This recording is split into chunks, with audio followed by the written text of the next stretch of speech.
Gotta do one thing. All right. So Matt kind of stole my thunder or cut into my time or who knows what. But this was, I guess, I was going to basically tell the same story. This is why I'm here and why I'm doing this talk. So I wanted to give a talk as somebody who makes tools, sort of the anti-tool talk. I guess, first of all, who enjoys tools? Who likes making them and using them? And I sure do. And that's kind of, it's a hard thing because you get these events where there's a lot of the culture talks, which I think are probably the more long-term useful ones. And then you also have lots of like technical discussions, and I really enjoy those a lot myself. So in sort of setting up for actually this Agile conference, it had a DevOps track. I was doing some walking and had this kind of thought about sort of, what do I think DevOps is? And it's like, it's not really technology. It's not technology. My friend Justin's like, yep. And so I let him know that, I'm feeling kind of guilty because I am sort of going to a DevOps track next week and I'm giving a talk about a tool. So, and what was kind of weird was within like 5 minutes, there were people favoriting a reply to somebody. So it kind of felt like maybe I hit a bit of a nerve. And that's, I think, kind of what got me started on this idea. So I guess what I kind of want to get across today is people are tool makers, just in general. As a species, as an animal, we're one of the few that can make things and make things that make things and make things out of things. So we make tools in general. I make tools as well. I don't make them as much with my hands so much. It's more computery stuff. And I thought I'm just going to list a few of them off, and it's not really like a resume dump. It's more just so you get an idea that I'm just not doing this for the heck of it. There's always something going on in the back of my mind. Otherwise, I'd probably be doing something else entirely. So Test Kitchen is a tool that I'm involved with. It came out of a need for me to test configuration management code, so to test chef code. It was just too painful to do. So this sort of happened very organically and very accidentally and very much by surprise. But it's now a tool that it's being used by more people than just me. It's being used by people that I know, people that I don't know, and for use cases that I need and for use cases that I haven't even thought of. So this is, I guess, an example of something where I have to be thinking a little bit differently, maybe not so selfishly anymore about sort of what I need out of the tool, but maybe what other people need. So last week I was at a chef summit, which is sort of like the afternoon that we'll be doing later, sort of an open space event. And there was some talk about Windows and Test Kitchen together. So this is a use case that I don't have, but I know now after that session, there's a lot of people who are very interested in it. So this is another tool. It's basically helping. It was something that was helping me get Docker on my Mac in a way that I could use it actually to work with Test Kitchen. So for anybody who's used or familiar with boot to Docker, it's just using boot to Docker with a Vagrant virtual machine that Mitchell Hashimoto wrote. It was at a point in time where I was looking for just enough pieces to make like working with Docker easier on my Mac. And this is still a tool that I use kind of day to day. So for me, this is something that it bridged the gap between a couple technologies. It lowered the friction for me to just get started. It was something I could share with other people on my team so that they don't have to go through the same struggles, and kind of makes us move faster. This knife server, it's a similar thing. This was born out of a need to just, for me, I just want to run a command, wait a few minutes, get a chef server somewhere, and if there's a problem with it, I want to run the same command, get another chef server, download stuff, upload stuff, and then kill it, update DNS, and go. So there's a lot more help now in this space, but this was just born out of a need to just simplify and make things faster so I don't have to kind of think in a crisis. Emerald was an interesting example of when you kind of are making a tool where you sort of want a certain workflow. This is basically at its root, it's a rate test to help it release a chef cookbook to the community supermarket site or to GitHub. I was going to make a cookbook release. I hadn't done it in a while. I typed rake release like I would for a Ruby gem release, and nothing happened. And that confused me for a minute. And then I realized it's not a Ruby gem, it's a cookbook. But why can't that workflow work over here? So sometimes you make tools to get a workflow that you want, or your team to kind of operate in a certain way. So I've got two here. This name it one, it's a tiny little one. It generates like random Heroku-like names. Campy is a little tool that was extracted from some Capistrano code to notify a campfire room when you did a deploy. After factoring it so much, I realized one morning this could be a library. So it's a library and it's a tool. Sometimes you make tools that are just for yourself. So this one is, I forgot about it. I was using this when I was ripping my music collection to FLAC, so I want that as my archive format, and I want to make like MP3s for a file server or something like that. And I put metadata in the FLAC files, and I want the same metadata in my MP3 files. So this is just a whole bunch of really crazy shellouts and stuff to help me sort of with that workflow. And finally, sometimes you make tools to sort of help explore new technology, new architecture. This was a project that helped me download Avdigrim's Ruby Tapas screencast. So it's sort of Ruby content, but it's implemented in Go. So there's a little bit of irony, but it was sort of a very small thing that I could try in a language that I hadn't had a lot of experience with, and sort of helped me. I know what the solution would look like in languages that I use, and I kind of wanted to see what it's like in another space. So, so yes, we shape our tools. In the abstract for this talk, I had made a passing reference to the Stethoscope, which was just supposed to be an example out of the blue. When I followed up and started looking at it, it was actually kind of an interesting story. I don't know if anyone has heard of this before. So the Stethoscope was invented by this guy, René Leniak, and in I think 1816. He was born in France.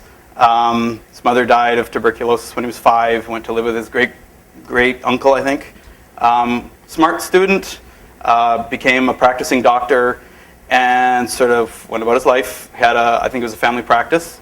So one day, this was in 1816. He was walking through a courtyard, and he sees these kids with a long pole, like wood pole, and these pins or needles on the end. So like one kid would have his ear there, and the other one would just sort of like scratch it.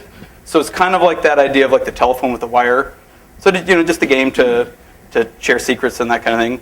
So he kind of made a note of it. It must have been sort of rolling around in his brain. And sometime later, not too far later, he had a patient that he was looking at. Was a younger woman. She had I think it was some chest pain, or it wasn't sure if there was a problem with her heart. And the state of the art at the time was, it's a medical term, I can't even remember. It's basically, I put my ear to your chest and I listen. And that's just what you did. And I think he was a little reluctant to in this case, and this idea of like the kids playing with this game kind of came to mind. So he took like a piece of paper, rolled it up, put it on her chest, put it to his ear, and he said he was shocked at how well he could hear the beating heart, like better than direct contact. And that's kind of where the stethoscope came from. He went through some experiments and diagrams, and this was one of the first stethoscopes that he came up with. It was it was meant for one ear, because it's the same sort of idea. And it went through several iterations over years. There's I found tables with so-and-so, did this year. This goes into the early 20th century as well. The interesting thing though I found, is initially there was a lot of resistance from the medical community at the time. A lot of the physicians thought that it would take too long to listen through this thing. It'd be too inconvenient. It looked kind of silly. Didn't really have much merit. But I would imagine it probably took some doctors to try this and then realize the benefit, and then started making their own, and then it kind of proceeded off from there. So this is another example of an early one. I can't remember whose this was, but this is a further refining of it.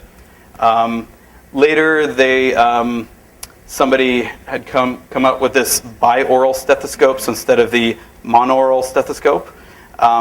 Again, probably, I wonder if it's like the same doctors who resisted the first one. There was also resistance to having it in both ears because I guess they were worried about auditory imbalance and how that might affect what they're hearing.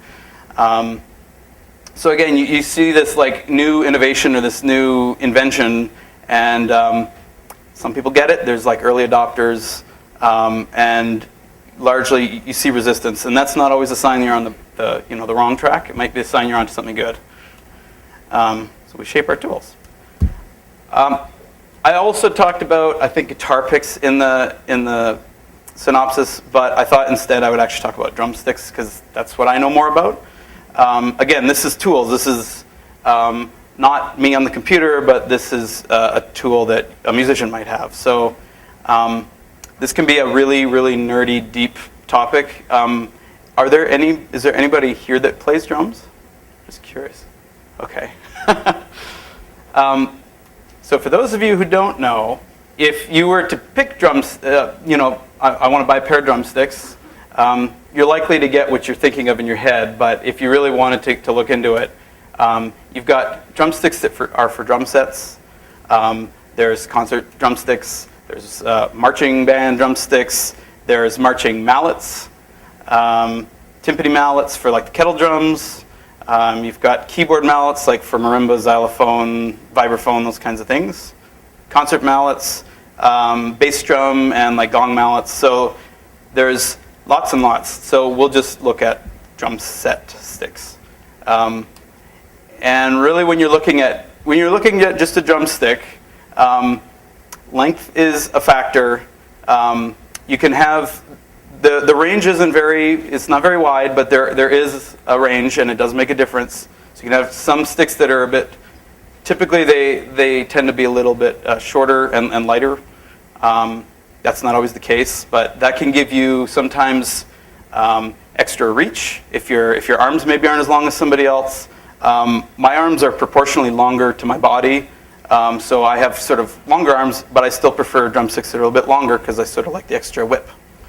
You also have diameter to consider. So what you would tend to see in like jazz drumming is lighter gauge sticks. They tend to be a little bit lighter. It's easier to have more finesse when you're playing with a lot of dynamics, like a lot of loud and soft, and sometimes at the same time.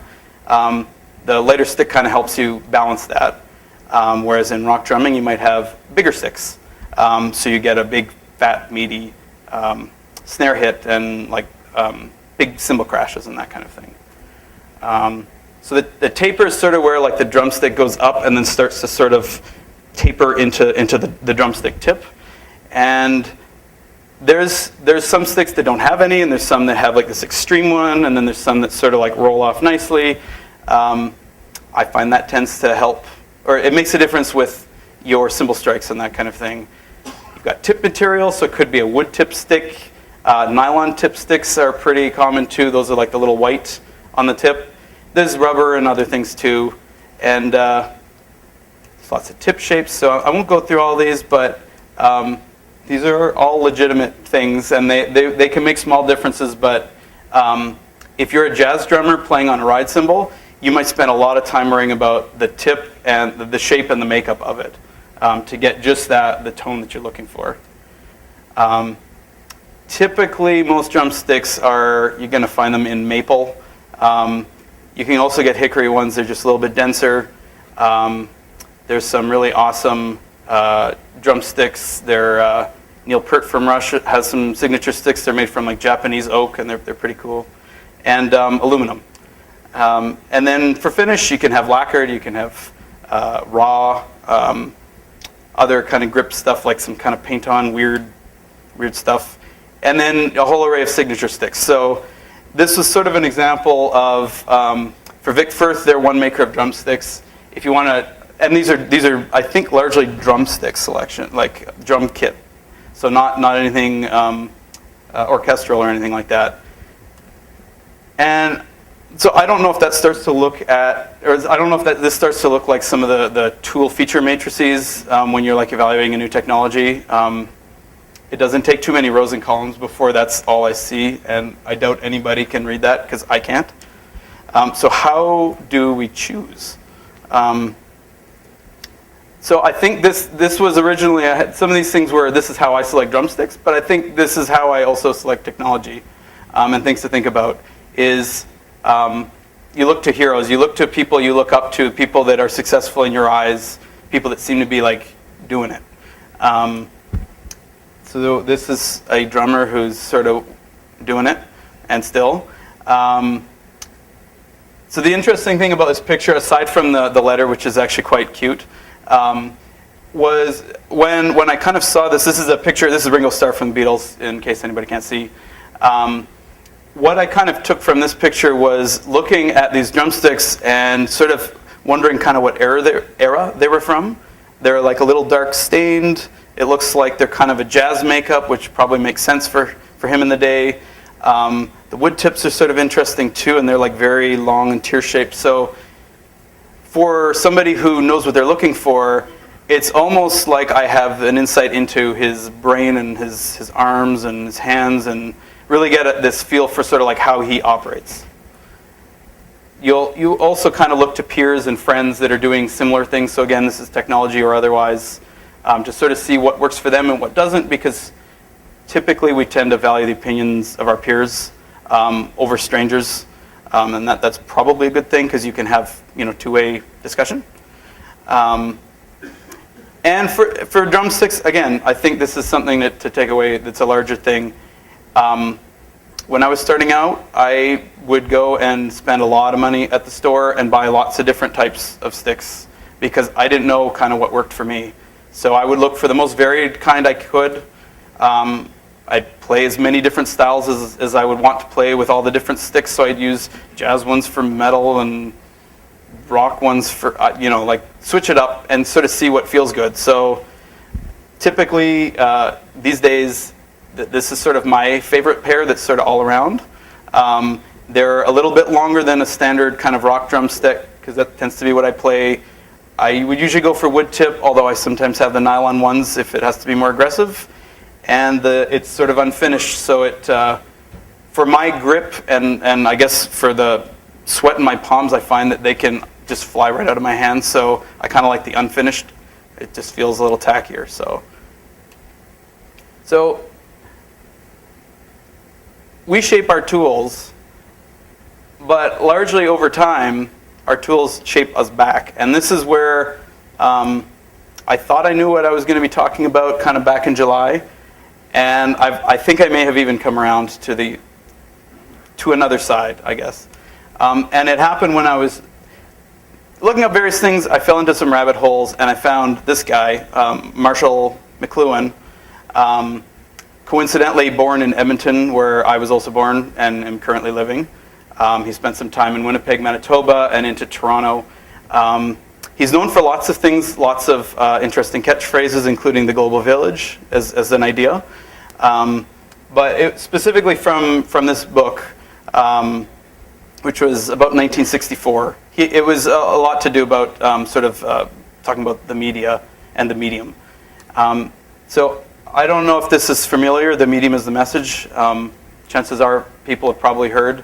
If there's any Canadians here, I know for a while the CBC was running these like 1-minute commercials that I did not understand at the time. So I found that online. I'm like, I remember that.